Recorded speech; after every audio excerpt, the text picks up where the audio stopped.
যখন একটা সন্ত্রাসী ঘটনা ঘটে, আপনার অভিজ্ঞতা কি বলে? সন্ত্রাসী ঘটনা থেকে থামানোর জন্য তো দেশে একটা সরকার আছে, রাষ্ট্র আছে, তো তাদের দিকে কিন্তু কেউ দায় চাপাচ্ছে না। দায় চাপানোর চেষ্টা করছে আরেকটা পলিটিক্যাল পার্টির উপর, এবং যে পলিটিক্যাল পার্টির উপর দায় চাপানো হচ্ছে তারা কিন্তু এটাকে আবার অন্যভাবে ব্যাখ্যা করছেন। যেমন আজকে দেখলাম, আমি পত্রিকায় দেখলাম যে মির্জা ফখরুল ইসলাম আলমগীর বলেছেন যে নির্বাচনকে পিছিয়ে দেওয়ার জন্য তাদের উপর দায় চাপানো হচ্ছে। এই যে পরস্পরের দিকে মানে আপনার মানে দায় চাপানোর যে প্রবণতাটা, এটাতে আমাদের সমাজের আসলে কি লাভ হচ্ছে, এটাকে আপনি কিভাবে আসলে ব্যাখ্যা করবেন? তাহলে দেখুন, আমি যেহেতু সোশ্যোলজির ছাত্র এবং ক্রিমিনোলজি পড়েছি, আমরা ক্রাইম ম্যানেজমেন্টের তিনটা স্টেজ বলি। একটা হচ্ছে যে প্রিভেনশন, আপনি যেন অপরাধ না ঘটে তার একটা ব্যবস্থা করা। দ্বিতীয় স্টেজটা হচ্ছে ক্রাইম ম্যানেজমেন্ট, আপনি এই ধরনের কোনো ঘটনা ঘটলে সেটাকে ম্যানেজ করবেন। 3 নম্বর স্টেজটা আমরা বলি যে ইনভেস্টিগেশন এন্ড পানিশমেন্ট। আমি বরং আপনাকে প্রশ্নটা করি, যে থিওরিটিক্যাল জায়গাটা আমি তুলে ধরলাম, আপনি কি ক্রাইম প্রিভেনশন বা prevention is better then cure, আমরা এটা সবাই জানি, এরকম কোন উদ্যোগ কি আপনি দেখছেন? এবং আমরা যেটা বলি যে ক্রাইম প্রিভেনশনের জন্য সামাজিক সংযুক্তি, প্রাতিষ্ঠানিক সংযুক্তি খুব গুরুত্বপূর্ণ। এখানে একটি বিষয় মনে রাখতে হবে যে এখন লোকাল গভর্নমেন্ট নেই, পলিটিক্যাল পার্টি গুলো দেশ চালাচ্ছে না, এবং একই সাথে আমলা এবং পুলিশের যে মাসল পাওয়ার ডেমনস্ট্রেশন সেটাও করা যাচ্ছে। তাহলে সরকারের যেটা উচিত ছিল যে বিভিন্ন ধরনের সামাজিক প্রতিষ্ঠানগুলো, যেমন আপনি দুইটা ছোট্ট জিনিস অপ্রাসঙ্গিক হচ্ছে কিনা আমি জানি না, যেমন আমাদের ফ্যামিলি প্ল্যানিং এবং এডুকেশনে ইমামদের একটা ভূমিকা আছে, স্কুল শিক্ষকদের ভূমিকা আছে। তারা কি এই সরকারের সাথে এখন সংযুক্ত? 2 নম্বরে আসছে, আপনার লোকাল গভর্নমেন্ট নেই, কিন্তু লোকাল গভর্নমেন্ট একটা ব্রড রোল থাকে ক্রাইম প্রিভেনশনে, মব প্রোটেকশনে বা ডেটারেন্সে, পুলিশের সহযোগী হিসেবে কাজ করতে, সামাজিক স্থিতিশীলতা রক্ষায়, সেটিও কিন্তু নেই। তাহলে এই জায়গাটাতে প্রথম থেকে একটু সচেতন থাকতে হতো। আমরা সবসময়, কদিন থেকে আমি টক শোতে দেখছি যে ফরাসি বিপ্লবের উদাহরণ দেওয়া হচ্ছে, যে ফরাসি বিপ্লবের পরে অনেক ধরনের সমাজে অস্থিতিশীল ছিল, কিন্তু একটা কথা বলা হচ্ছে না যে ফরাসি বিপ্লবের পরে অনেক ধরনের সংস্থা, অনেক ধরনের ক্লাব, অনেক ধরনের সিভিল সোসাইটি গ্রুপ কিন্তু ডেভেলপ করা হয়েছিল, যে যেন ক্রাইমকে প্রিভেন্ট করা যায়। আরেকটা জিনিস দেখেন, যেহেতু আপনি চাঁদাবাজির শব্দটা আনলেন বা ক্রাইমের কথাটাকে প্রথমে আনলেন, অস্থিতিশীলতা আনলেন, আমরা ক্রিমিনোলজির একটা ফেমাস স্কুল হচ্ছে শিকাগো স্কুল, অর্থাৎ আমেরিকার শিকাগোতে স্ল্যাম এরিয়াতে আপনার মোস্টলি ড্রাগ, বিভিন্ন ধরনের ছিনতাই, চাঁদাবাজি, এই ঘটনাগুলো ঘটতো। সেটাকে প্রিভেন্ট করেছে কিভাবে? এটা কি পুলিশ ফোর্স দিয়ে? না, ওটাকে এডুকেশন এবং ইনস্টিটিউশনাল সংযোগ এবং সামাজিক সংযুক্তের মাধ্যমে। এই জায়গাটাতে আসলে আমরা কেউ খুব কম কথা বলছি। আমরা যদি এটা করতে পারতাম কামাল ভাই, সম্ভবত প্রিভেনশনের জায়গাটা হতো।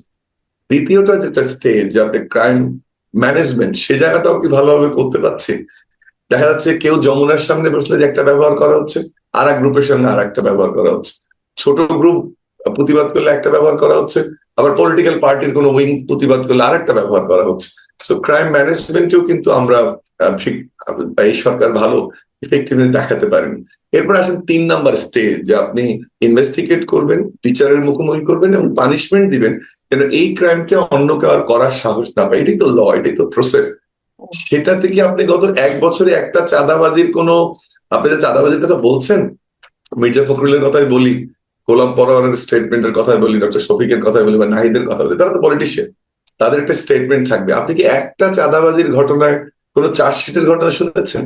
বা প্রথমবার তো গ্রেপ্তার হচ্ছে, দ্বিতীয়বার ওর কি হচ্ছে, আদৌ ছাড়া পাচ্ছে কিনা, ওর পুলিশের কোনো ওটা তদন্ত করছে কিনা, এই ঘটনাগুলো কিন্তু দেখেন কামাল ভাই মিসিং।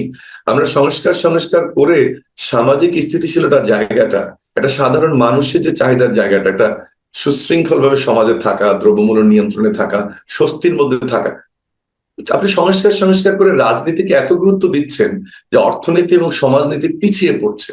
আপনি 1 বছর পরে সে আর বলতে পারেন না যে আমরা ইন্টারিম গভর্নমেন্ট, আমাদের দায়িত্ব কতটুকু, এই জায়গাটা আমরা ফেল করেছি।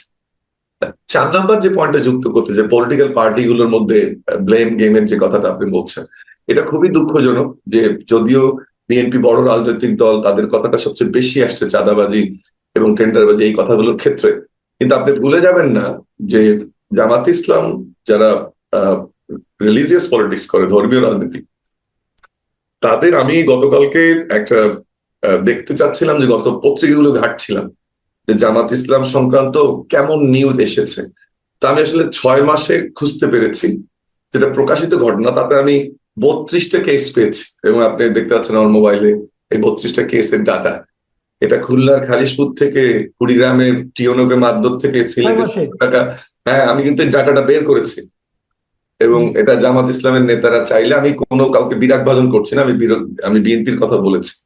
কিন্তু একটা প্রোপাগান্ডায় দেখবেন, আমি মির্জা ফখরুল ওই জায়গাটা যাওয়ার চেষ্টা করছি, একটা প্রোপাগান্ডায় দেখবেন যে এগুলো, এই চাঁদাবাজিকে সামনে এনে, টেন্ডারবাজিকে সামনে এনে এই কথাগুলো বলে এটাকে সামাজিক স্থিতিশীলতার পর্যায়ে না রেখে বারবার বলা হচ্ছে এই পরিস্থিতি কি ইলেকশন সম্ভব, এই পরিস্থিতি কি ভোট বাক্স নিরাপদ থাকবে, এই কথাটা বলা হচ্ছে। আমার মনে হয় ওখানেই মির্জা ফখরুলের অবস্থানটা, যে সমাজে আইন শৃঙ্খলা পরিস্থিতি যদি অবনতি ঘটে তাকে ঠেকানো, বা চাঁদাবাজি ঘটলে তাতে ঠেকানোর দায়িত্ব সরকারের। এটা পলিটিক্যাল পার্টিকে চাপিয়ে দিলে তখন জিনিসটা ভিন্ন খাতে দেখায়।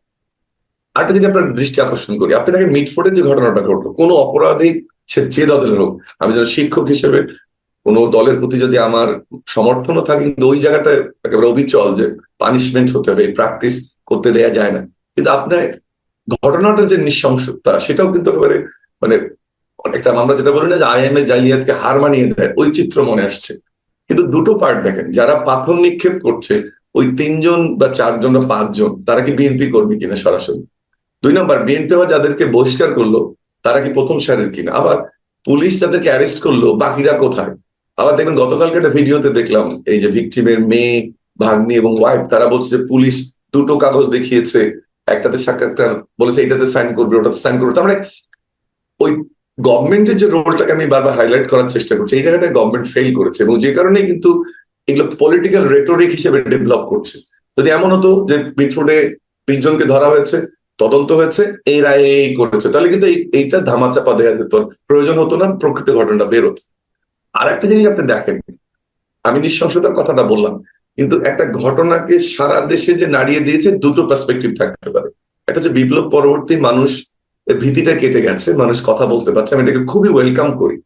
যে সরকারি পরবর্তীতে সরকার গঠন করবে তাদেরকে এটা ফিল করতে হবে যে একটা পাবলিক প্রেশার কিন্তু আছে, আগের মতো বন্দুকের নলের মধ্যে সমাজকে দমিয়ে রাখা যাবে না, এটা কিন্তু অবশ্যই। কিন্তু আমি একটা ফ্যাক্ট স্ক্যানিং একটা রিপোর্ট দেখলাম যে 3000 ইমেল থেকে এই ঘটনাটাকে, অ্যাকাউন্ট থেকে এটাকে প্রমোট করা হয়েছে, 3000। তো দেখেন তাহলে, এবং আমরা দেখেছি কিছু কিছু পলিটিক্যাল পার্টির সিনিয়র লিডাররাও ঘটনাটাকে হাইলাইট না করে দলকে হাইলাইট করেছে, নৃশংসতাকে হাইলাইট না করে ব্লেম করার চেষ্টা করেছে। 1 মিনিট ওই 3000 ইমেলটা, এটা এটা এটা কি হয়েছে আসলে? এটা কি মানে বিভিন্ন জনের কাছে পাঠানো হয়েছে এবং একটা বলা হচ্ছে এই কয়েকটি 3000 ইমেল থেকে বেশি, হ্যাঁ 3000 ইমেল থেকেই এইটা ছড়িয়েছে। আচ্ছা, সরি, অ্যাকাউন্ট থেকে, ফেসবুক অ্যাকাউন্ট, টুইটার অ্যাকাউন্ট, এর সব ধরনের অ্যাকাউন্ট আছে। মানে এই ঘটনার যে ভিডিওটা অথবা এর যে গ্রাফিক্যাল ডেসক্রিপশন যেটা, সেটা মানে ফেসবুকের 3000 অ্যাকাউন্ট থেকে খুব দ্রুত বেগে ছড়িয়ে দেওয়া হয়েছে। 3000-এর অধিক, হ্যাঁ 3081 না কতটা দেখুন ছড়িয়ে দেওয়া হয়েছে। আচ্ছা, আমরা যে এতদিন বলতাম যে Awami League bot ID use করে বা অনলাইন মিডিয়াকে ম্যানিপুলেট করার চেষ্টা করে, আমি কোনো রাজনৈতিক দল কে করেছে আমি সেটাতে যাচ্ছি না, কিন্তু এটা তো ঠিক না। আপনি আরেকটা জিনিস দেখেন, সংস্কারের যখন আলোচনা হচ্ছে, মেইন স্ট্রিম মিডিয়াতে সংস্কারের খবরগুলো যেভাবে আসছে, আর দেখবেন যে অনলাইন মিডিয়াতে শুধু মানছে না, একমত হচ্ছে না, করতে দিচ্ছে না, হবে না, সংস্কার করুন, এই জিনিসগুলো বেশি আসছে। কিন্তু আপনাদের লিস্ট করেন কামাল ভাই, আপনিও টক শোতে রেগুলার যান, আমিও যাই, আপনার 10% যাই অবশ্য আমি। তো সেটাতে দেখবেন আপনি মেইন স্ট্রিম মিডিয়াগুলোর যে বিহেভিয়ার অনলাইন, এটা কি মেলে ভাই? শুধু নেগেটিভটাকে প্রমোট করা হচ্ছে, যেগুলো ভালো এগ্রিমেন্ট হচ্ছে। অর্থাৎ এই মুহূর্তে কিন্তু কামাল ভাই আমাদের সোশ্যাল কোহেসিভনেস দরকার, সামাজিক সংহতি দরকার। নাকি আমরা একটা গভর্নমেন্ট পালালে মসজিদের ইমাম পালাবে, মুয়াজ্জিন পালাবে, সচিব পালাবে, মন্ত্রী পালাবে, এরকম দেখছি? এটা তো দেখতে চাই না।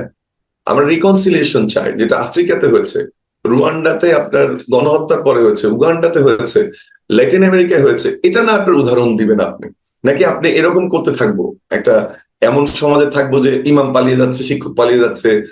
একটা কথা আপনি আমাকে বলেন, আপনি যেহেতু ইমাম শিক্ষকদের কথা বললেন এবং ঐক্যের কথা বললেন, আমাদের গত এই 1 বছর আমরা কি দেখছি যে বাস্তবতা তৈরি হয়েছে? ইমাম শিক্ষক এরাও কি নিজেদেরকে নিজ নিজ পেশায়, নিজ নিজ কাজে নিরাপদ মনে করতে পারছে? আপনি দেখেন কয়েকদিন, এই 2 দিন আগের ঘটনা, কিন্তু একজন ইমাম খুতবা পড়ার সময় তাকে কোপানো হয়েছে। তো আপনি এই চট্টগ্রাম বিশ্ববিদ্যালয়ের কথা দেখেন, ভিসি কে বলা হচ্ছে যে আমাদের কথা শুনতে হবে, কারণ আমরা আপনাকে এখানে বসিয়েছি। তো একজন শিক্ষক বলেন, একজন ইমাম বলেন, একজন সমাজের গণ্যমান্য ব্যক্তি হিসেবে যাকে আমরা আগে মানতাম, মাতবর টাইপের আগে বলতাম আমরা, তো তাদেরকে তাদের ভূমিকাটা পালন করার জন্য অনুকূল পরিবেশ আমরা দিতে পারছি? না, দুটো জিনিস ভাববে। প্রথমটা হচ্ছে যে আমরা এটা কোনোভাবেই গ্রহণযোগ্য নয়। আর সেদিন একটা টক শোতে আমি এটা নিয়ে কথা বলেছি যে যদি যে শিক্ষার্থীরা কমেন্ট করেছে চিটং বিশ্ববিদ্যালয়ে, আমি ভাইস চ্যান্সেলর হলে আপনি এটা কোট করে রাখতে পারেন, ভবিষ্যতে যে কোনো ঘটনার আমি সম্মুখীন হলে আমি পদত্যাগ করতাম, এবং এটার বিচার না হওয়া পর্যন্ত আমি এটাকে যতদূর যেতে হয় তত দূরে যেতাম। তাহলে প্রথম হচ্ছে যারা এই ঘটনাগুলো শিকার হচ্ছে তাদের এই পার্সোনালিটি জ্ঞান বা তার চ্যাপ্টার প্রতি যে সম্মান, তার ক্ষমতায় থাকার মোহটা ত্যাগ করে এটা থাকতে হবে। দুই, যারা এই অপরাধটা করলো সেই জায়গাটা কিন্তু গুরুত্বপূর্ণ। ওই যে প্রাইমারি স্কুল থেকে শুরু হয়েছিল, চেক থেকে তুলে দেওয়া, হাই স্কুল থেকে শুরু হয়েছিল, থানাতে শুরু হয়েছিল। আমি খুব একটা নিদারুণ ব্যর্থতা বলবো সরকারের, যে এইটা যদি প্রথম পর্যায়ে ওই ভুলটা না করতো, যেদিন সচিবালয়ে বাচ্চারা ঢুকলো এবং এইচএসসি পরীক্ষা ছাড়াই পাশ করার সিদ্ধান্ত ছিল, ওই উস্কানি ছিল এই সমস্ত ঘটনার পিছনে একটা কারণ। এবং যেখানে যখন ঘটনা ঘটেছে তখন যদি সামাজিক শক্তিটাকে, এটা এলাকার মুরব্বী, একজন শিক্ষককে মারছে, বাট অন্যান্য মানুষ, বিবেকবান মানুষ সেখানে আছে, এটা টিওনও কিন্তু পারতো তাকে নিয়ে প্রতিরোধ করতে, হয়তো তার মোরাল সেই শক্তিটা ছিল না। এটা না হওয়ার কারণে এই ঘটনাটা ঘটেছে, এবং যেটা কোনোভাবে গ্রহণযোগ্য না। আরেকটা জিনিস আমি মনে করি খুব গুরুত্বপূর্ণ, সেটা হচ্ছে দেখবেন যখনই রিকনসিলিয়েশনের কথা কেউ বলছে তাকে আক্রমণ করা হচ্ছে। আওয়ামী লীগ ধরে নিলাম, আপনি কথাটা খুব জোরে সোরে বলেন, আমিও বলি, প্রায় 2 কোটি মানুষ, ঠিক আছে, 1.5 কোটি মানুষ একেবারে অন্ধভক্ত আওয়ামী লীগের, বা 30% না 30 থেকে 35 তাদের ভোটিং পপুলারিটি। বাট খুব কম করেও দেখেছি সানেমের একটা জরিপে দেখলাম তরুণদের মধ্যে 15, তাহলে সিনিয়রদের কিনলে এই সংখ্যাটা বাড়বে। আমার ধারণা 25 বা 30-25 থেকে অবশ্যই আওয়ামী লীগের সাপোর্টার আছে। এটা হলো একটা পার্সপেক্টিভ। আপনার ভাই, আমার চাচা, আমার মামা, আমার খালু, এরাও কিন্তু আওয়ামী লীগ করছে, আমার ভাইরা, আপনার শালী, এরাও আওয়ামী লীগ করছে। আপনি কি সবার সঙ্গে সম্পর্ক সেট করবেন, নাকি যে রেটরিকটা আওয়ামী লীগ ডেভেলপ করার চেষ্টা করছে যে আমরা দোষী না কিন্তু টুস করে ঢুকে যাব, সেটাকে যুক্তি দিয়ে, তর্ক দিয়ে, ভিডিও দিয়ে, তথ্যচিত্র দিয়ে আপনি প্রমাণ করবেন, লোক সেখানে এই কাজটা ঠিক করেনি, তুমি আওয়ামী লীগের সাপোর্টার, বাট একটা পরিশীলিত আওয়ামী লীগ প্রয়োজন হবে। 1.5 কোটি 2 কোটি মানুষকে আপনাকে বোঝাতে হবে, নাকি সবাইকে আপনি মেরে ফেলবেন, সবাইকে জেলে দেবেন? 3 নাম্বারটা ইম্পর্টেন্ট, যারা অপরাধ করছে কাউকে ছাড় দেওয়া যাবে না, সেটা শেখ হাসিনা হোক বা একটা প্রাইমারি স্কুলের শিক্ষক হোক, আপনি কাউকে ছাড় দেবেন না। আমি একটা উদাহরণ দেই, আপনার এটা রুয়ান্ডা বা উগান্ডাতে, সম্ভবত রুয়ান্ডাতে আপনার যখন এই গণহত্যা হলো, তারপরে ওরা একটা সাম্প্রদায়িক আদালত কাউকে করেছিল, ওটাকে বলে ওটা ডাকাকা আদালত বা সম্প্রদায় ভিত্তিক আদালত।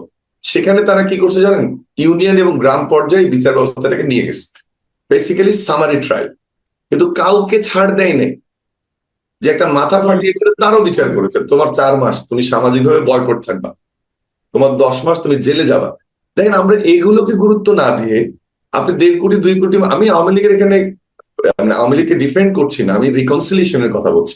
আওয়ামী লীগের ছোট যদি কেউ একটা ক্রাইম করে তার অবশ্যই বিচার হতে হবে, কিন্তু এমন তো লোকটা 10টা 5টা থাকতে পারে যে কোনো অপরাধ ছিল না, আদর্শিক জায়গা ছিল, বা আওয়ামী লীগের কাজের প্রতিবাদ করেছে, আপনি কি তাকেও মিশিয়ে ফেলবেন? তাহলে কিন্তু রিকনসিলিয়েশন হবে না। আপনি সাউথ আফ্রিকা দেখেন, বর্ণবাদী আন্দোলনের পরে কি করেছে, তারা রিকনসিলিয়েশনের দিকে গেছে। আপনি ইন্দোনেশিয়াতে দেখেন, ক্র্যাকডাউনের পরে রিকনসিলিয়েশনের দিকে গেছে। সে ধরনের কোনো জিনিস কিন্তু দেখতে পাচ্ছি না। এটাও কিন্তু ইম্পর্টেন্ট, এবং পলিটিক্যাল পার্টিগুলোকে এগুতে হবে। যখন এটা বলা হচ্ছে বিএনপিতে কেউ যোগ দিয়েছে বলে বিএনপি আওয়ামী লীগের পুনর্বাসন করছে, এনসিপিতে দেখা যায় আওয়ামী লীগের কাউকে বসে এনসিপি পুনর্বাসন করছে, এনসিপিতে আমরা দেখেছি অমুকে গেছে। এইটা কিন্তু করা যাবে না। এই জায়গাটাতে আপনার আমার একটা রোল আছে, যারা সুস্থভাবে চিন্তা করি বা কোনো পক্ষকে ছাড় না দিয়ে কথা বলার চেষ্টা করি, সেই জায়গাটাতে রোল আছে যে রিকনসিলিয়েশনটা কিভাবে হবে। এবং যতদিন রিকনসিলিয়েশন না হয়, শুধুমাত্র এখন 1-2 বছর না, কিন্তু আমরা ভবিষ্যৎ যে রাজনীতির দিকে দেখছি সেটা কিন্তু সিরিয়াসলি একটা প্রশ্নবোধক চিহ্ন থেকে যাবে।